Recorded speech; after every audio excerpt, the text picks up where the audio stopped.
Bapak Kadif Humas Irjen Pol Sandi Nugroho tiba-tiba menunjukkan foto ini saat acara di salah satu. Orang peraturannya sendiri dilanggar kan, bahwa kalau mengumumkan DPO itu harus dilampirkan fotonya. Ini enggak. Sekarang setelah ditangkap baru dimunculkan foto ini.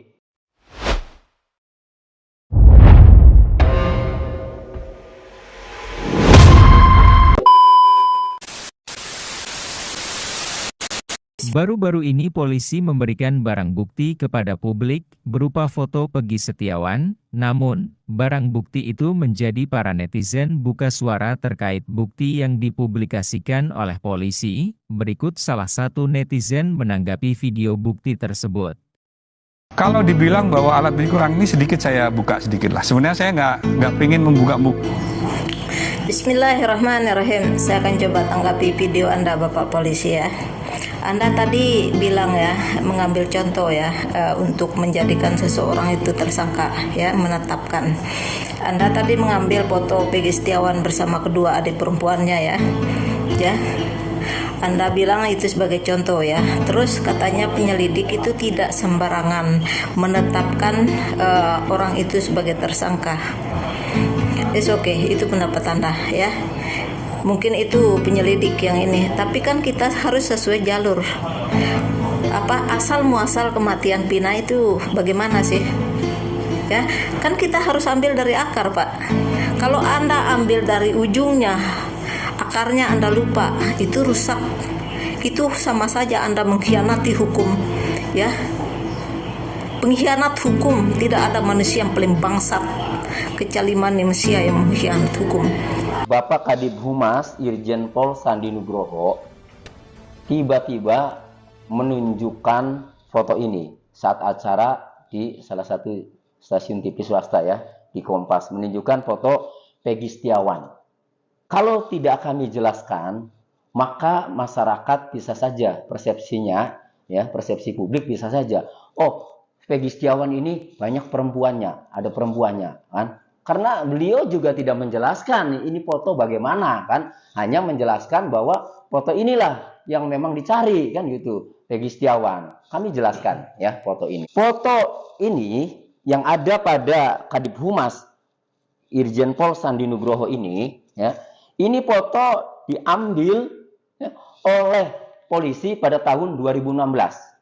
Jadi kejadian itu tanggal 27 Agustus 2016, kasus Pina Eki kan. 3 hari kemudian ada polisi yang mendatangi rumahnya Peggy Setiawan, ibunya Peggy, mengambil motor 2 unit ya, Suzuki Smash dan Jupiter, yang sampai sekarang Jupiternya belum dikembalikan. Kurang lebih 1 minggu ya, ada anggota polisi, ini menurut keterangan ibunya Peggy ya, ada anggota polisi yang orang situ juga ya, namanya Pak Budi. Pak Budi itu datang ke rumahnya Peggy dan menanyakan kepada ibunya Peggy kan, manggilnya Mbak, ada fotonya Peggy tidak? Ya, ada juga itu di albumnya ibunya Peggy, album keluarga ya. Nah, kemudian difoto oleh Pak Budi tersebut, oleh anggota polisi tersebut, difoto.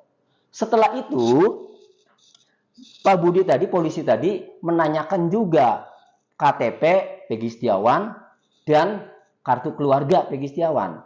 KTP tidak ada kata ibunya Peggy, kalau kartu keluarga ada. Dikasihlah kartu keluarga itu.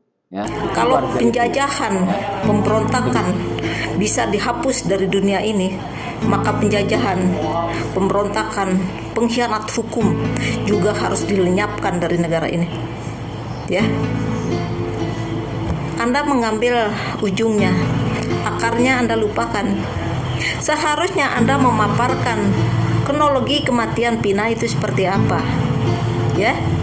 Kalau Anda ambil akarnya seperti apa, ujungnya seperti ini, ya, Anda tidak cerdas. Anda tidak teliti di dalam menjalani tugas Anda sebagai polisi, ya. Seorang polisi harus membicarakan dari akal. Akarnya duluan kita bicarakan, baru ke ujung. Kalau Anda ambil tengah-tengahnya begini, bisa rusak. Banyak orang yang tidak bersalah jadi korban. Contohnya seperti ini. Kematian Pina, sebab musababnya apa? Yang mengeroyok Pina ini dan pacarnya si Egy, siapa? Permasalahannya mereka ini apa? Benar nggak ada masalah cinta? Benar nggak ada masalah narkoba? Itu yang harus Anda bahas. Kalau Anda ambil di ujung seperti ini, Anda rusak. Nggak usah jadi polisi. Ya. Selesainya masalah adalah kita ambil dari akar, Pak. Langsung ke ujungnya. Itu titik temunya pasti akan terang benerang. Kecuali Pak ya, kalau Anda menerima uang suap, itu beda cerita. Kalau kami suka membahas segala sesuatu itu dari akarnya, biar ketemu ujung pangkalnya. Dengan alamat Desa Kepongpongan, Kecamatan Talun. Akhirnya dia, Pak Polisi itu mengambil foto ini, ya, kemudian membawa fotokopi kartu keluarga. Foto ini, ya, ini foto waktu hajatan pernikahan adiknya ibunya Peggy atau bibinya Peggy Setiawan. Yang menikah adalah namanya bibinya Peggy, namanya Ibu Ria yang menikah tahun 2013 bulan Oktober. Sebelah sini, ya, ini bibinya Peggy juga, namanya Melinda. Sebelah sini yang kecil, ini sepupunya Peggy, adiknya Ibnu, namanya Wati. Ya, memang ini Peggy Setiawan, jadi bisa kami jelaskan. Nah, kemudian setelah diambil, ya, foto ini, kan tidak ada kabar berita, Peggy tidak diperiksa.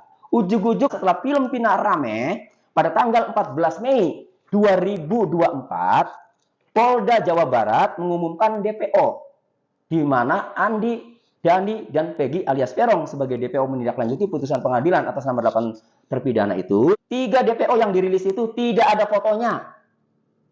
Harusnya kalau memang sejak awal yakin, polisi meyakini bahwa Peggy Setiawan ini sebagai pelaku, harusnya pada tanggal 14 Mei 2024 saat mengeluarkan atau mengumumkan daftar pencarian orang, harusnya ditampilkan fotonya Peggy Setiawan ini karena polisi sudah dapat sejak tahun 2016.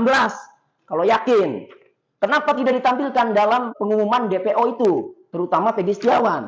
Karena di dalam peraturan Kabareskrim atau Perkaba nomor 3 tahun 2014, penetapan DPO itu selain mencantumkan ciri-cirinya harus lengkap, juga harus melampirkan foto. Paham tidak, aturan Perkabareskrim sendiri dilanggar, mengumumkan DPO tidak dikasih foto. Ini apa artinya? Kami menilai Polda Jawa Barat belum yakin pelakunya itu Peggy Setiawan, walaupun dia sudah dapat fotonya. Orang peraturannya sendiri dilanggar. Kan? Bahwa kalau mengumumkan DPO itu harus dilampirkan fotonya. Ini enggak. Sekarang setelah ditangkap, baru dimunculkan foto ini. Kan apa-apaan. Ini kan lucu kerjanya. Ya. Aduh, kasihan lah sama masyarakat Indonesia ini akhirnya memikirkan kasus ini. Lihat semua di komentar-komentar berita, baik di Instagram, ya baik kemudian di TikTok yang diupload oleh netizen, ya. Itu komentarnya pada negatif ketika Pak Kadip Humas menunjukkan foto ini. Yang lawak lah, yang lucu lah, wah udah segala macam. Itu. Jadi coba ikuti saran Bapak Kapolri. Ya. Bapak Kapolri saja sudah mengatakan bahwa dalam penyidikan tindak pidana harus mengedepankan scientific crime investigation. Lah ini di bawahannya bintang 2 bapaknya Kapolri. Berani banget kan. Ngomong menyatakan penyidikan tahun 2016 Pina Egy sudah sesuai prosedur. Betul sudah ada putusan. Tetapi ini yang lagi dibahas adalah untuk evaluasi kinerja Polri. Pak Kadip Humas kalau mau paham. Ya, saya hormat apresiasi sama Bapak Kapolri. Cuma Pak Kadip Humas ini ya, ini bisa dibenci terus sama masyarakat nih. Kalau Pak Kadip Humas selalu ya memberikan statement-statement yang kontradiktif di masyarakat. Itu. Ya, contohnya si Pina. Katanya Pina ini mati diperkosa, dikeroyok oleh geng motor. Geng motor, Pak ya. Tahu geng motor kan?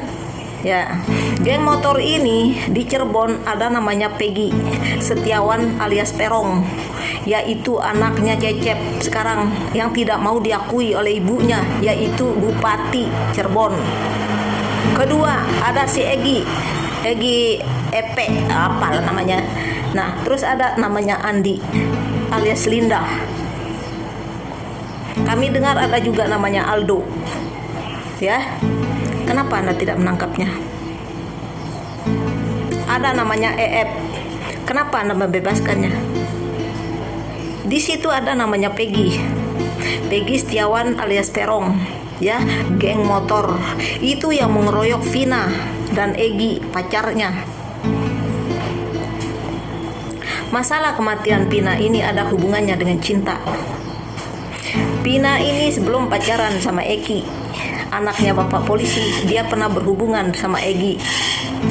Ya, Egi yang masuk TV kemarin yang punya anting besar, ya. Dia pernah berpacaran sama Pina. Akhirnya mereka ini putus.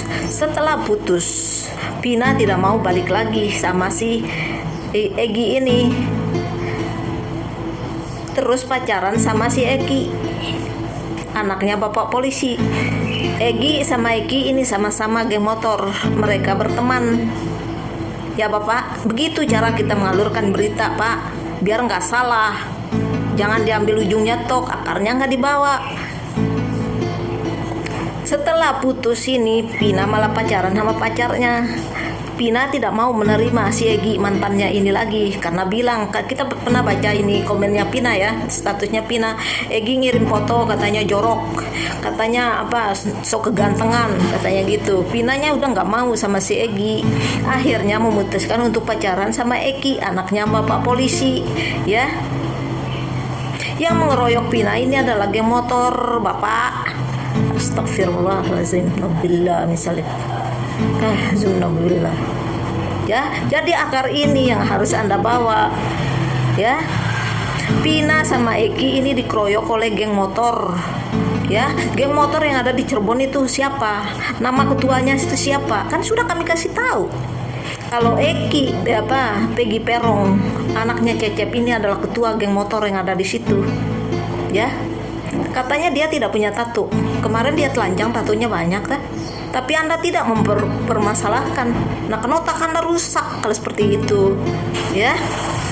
Anda mempermasalahkan Peggy Setiawan karena bapaknya menikah lagi, karena namanya dia di sana Robi. Itu yang Anda jadikan patokan, acuan. Tapi Peggy ini anaknya si Cecep, awalnya dia bilang, "Oh, saya tidak punya tato." Coba nonton itu videonya Kang Dedi. Pertama ditanya, dia katanya tidak punya tato. Nah, kemarin telanjang, tatonya banyak. Ya, kemarin katanya nggak tindikan. Lo buru-buru tuh tindikan, ya, saking buru-burunya dijahit, ya, sampai nggak rapi lo jahitannya.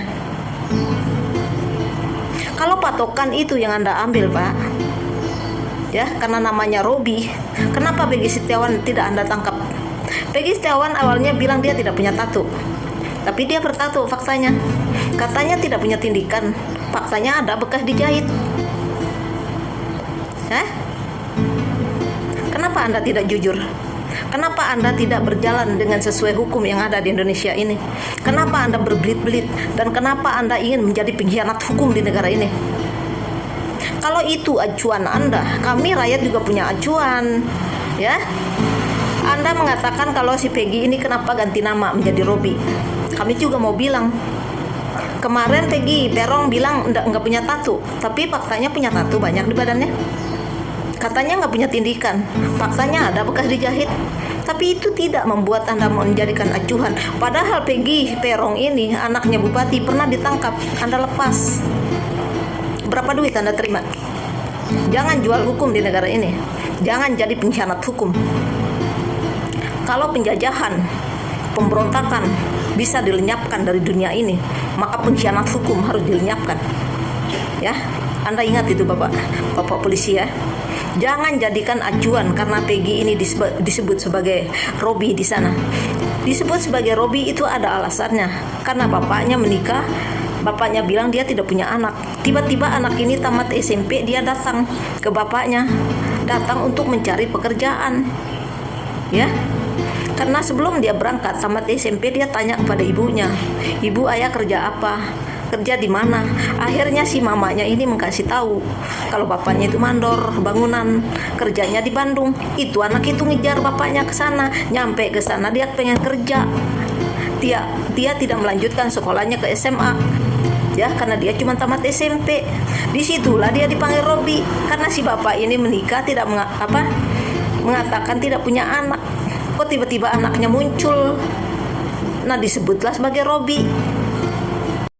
Berarti foto itu sebenarnya sudah lama ya? Sudah lama, foto ini sudah dimiliki oleh polisi dari 2016 gitu. Kenapa pada saat penetapan DPO tidak dilampirkan? Kan itu. Berarti kan ragu. Nah, kalau ragu ya jangan ditangkap, ragu dipanggil aja dulu. Kan dilakukan penyelidikan ataupun penyidikan diperiksa dulu kan kalau ragu. Gitu. Alasan Kabitumas munculin foto itu untuk apa?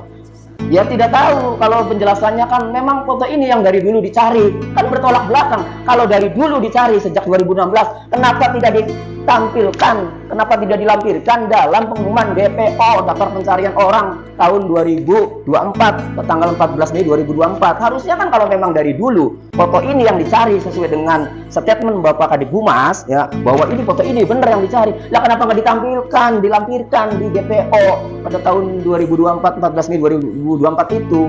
Kan aneh itu jadinya. Tapi dengan ciri-cirinya sama nggak? Tuh, yang kemarin DPO-nya rambut hitam tadi itu. Ya beda. Makanya Polda Jawa Barat tidak melampirkan foto karena ragu, malah ciri-cirinya juga berbeda. Jadi Peggy alias Peron yang ditetapkan DPO oleh Polda Jawa Barat kan ciri-cirinya itu rambutnya keriting kan. Nah, kemudian tinggalnya itu di Banjarwangun ya. Itu tinggi badannya itu 160. Kemudian umurnya itu 30 tahun di 2024. Peggy Setiawan ini tinggalnya di Kepongpongan ya. Kemudian tinggi badannya juga 165-an lebih lah, 165 lebih kalau Peggy Setiawan ini. Kemudian rambutnya juga tidak keriting, lurus kan gitu. Kemudian harusnya satu lagi, kalau sejak dulu yakin bahwa foto ini yang dicari, ingat polisi ngambil foto ini dari rumahnya Peggy Setiawan di desa Kepongpongan, bahkan dikasih fotokopi kartu keluarganya, dikasih gitu. Kenapa pada saat menetapkan DPO alamatnya di Banjarwangun dan Peggy alias Peron, bukan Peggy Setiawan? Udah dapat data lengkapnya karena dikasih kartu keluarganya kan itu waktu itu. Harusnya kalau yakin tulis dong Peggy Setiawan ya kan, alamatnya di desa Kepongpongan, Kecamatan Talun, Kabupaten Cirebon kan gitu. Harusnya lampirkan foto ini kalau memang yakin dari dulu itu. Jadi kami menilai itu memang nggak yakin, itu rame viral ya, harus ditangkap keburu-buru tuh. Mungkin ingat yang itu saja ya, mungkin ya itu saja. Dan ini kami punya dasar mengatakan seperti ini. Kenapa? Karena ditetapkan DPO-nya juga memang beda gitu. Jadi yang benerlah kinerja Polri. Ini kami ini masyarakat ini sedang menanti kejujuran Polri dalam menegakkan hukum kasus Vina Eki ini, terutama dalam penangkapan Peggy Setiawan klien kami ini. Terima kasih.